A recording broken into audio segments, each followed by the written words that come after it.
मिलती है जिनके सपनों में जान होती है। मंजिलें उन्हीं को मिलती है जिनके सपनों में जान होती है। सिर्फ पंखों से कुछ नहीं होता है दोस्तों, हौसलों से उड़ान होती है। તો હવે આપણી વચ્ચે આપણા દેશના આવા જ પુત્ર અને ખૂબ જ નાની વયે એક અમર આત્મા બનીને દેશનું નામ ઝળહળી કરનાર એવા મહાપુરુષ કે જેમણે શિકાગોની પરિષદમાં મારા વહાલા ભાઈઓ તથા બહેનો એવું સંબોધન આપીને મિનિટો સુધી તાળીઓનો ગડગડાટ મેળવનાર અને દેશના યુવાનોને ઉઠો જાગો અને ધ્યેય પ્રાપ્તિ સુધી મંડ્યા રહોનું સૂત્ર આપનાર એવા સ્વામી વિવેકાનંદ વિશે વક્તવ્ય લઈને આવી રહ્યા છે ધોરણ 4ના ભાઈ ગુજરાતી પૃથ્વીરાજ. પછી મહેમાનશ્રી, ગામજનો, વડીલો તથા મારા ભાઈઓ તથા બહેનો, મારું નામ ગુજરાતી પૃથ્વીરાજ છે. હું ધોરણ 4માં અભ્યાસ કરું છું.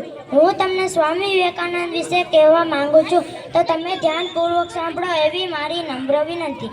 સ્વામી વિવેકાનંદનું મૂળ નામ નરેન્દ્રનાથ હતું. તેમનો જન્મ કોલકાતા 12 જાન્યુઆરી 1863ના રોજ થયો હતો. તેમના પિતાનું નામ વિશ્વનાથ દત્ત અને તેમના માતાનું નામ ભુવનેશ્વરી હતું. નરેન્દ્રનાથ ભણવામાં તેજસ્વી હતા. તેમની યાદશક્તિ અદ્ભુત હતી. તેઓ એકવાર પુસ્તક વાંચતા અને તેમને વધુ જ યાદ રહી જતું.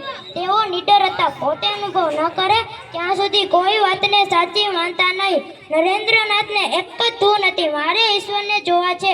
તેઓ ગુરુને શોધમાં ઘણા વ્યક્તિઓને મળ્યા પણ તેમને કોઈથી સંતોષ મળ્યો નહીં. તે રામકૃષ્ણ પરમહંસને મળ્યા. તેઓ તેમને સાચા ગુરુના દર્શન થયા. તે સંન્યાસી બની ગયા. રામકૃષ્ણ પરમહંસે તેમને વિવેકાનંદ નામ આપ્યું. 30 વર્ષની ઉંમરે સ્વામી વિવેકાનંદ શિકાગો શહેરમાં ભરાયેલી વિશ્વ ધર્મ પરિષદમાં હાજરી આપી. પોતાના ભાષણોથી દુનિયામાં ભારતીય સંસ્કૃતિનો ડંકો વગાડી દીધો.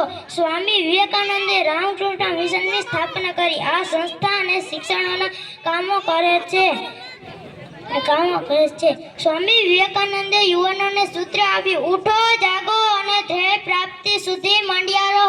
તેમનું 39 વર્ષની નાની ઉંમરમાં અવસાન થયું. અસ્તુ. જય હિન્દ, જય ભારત.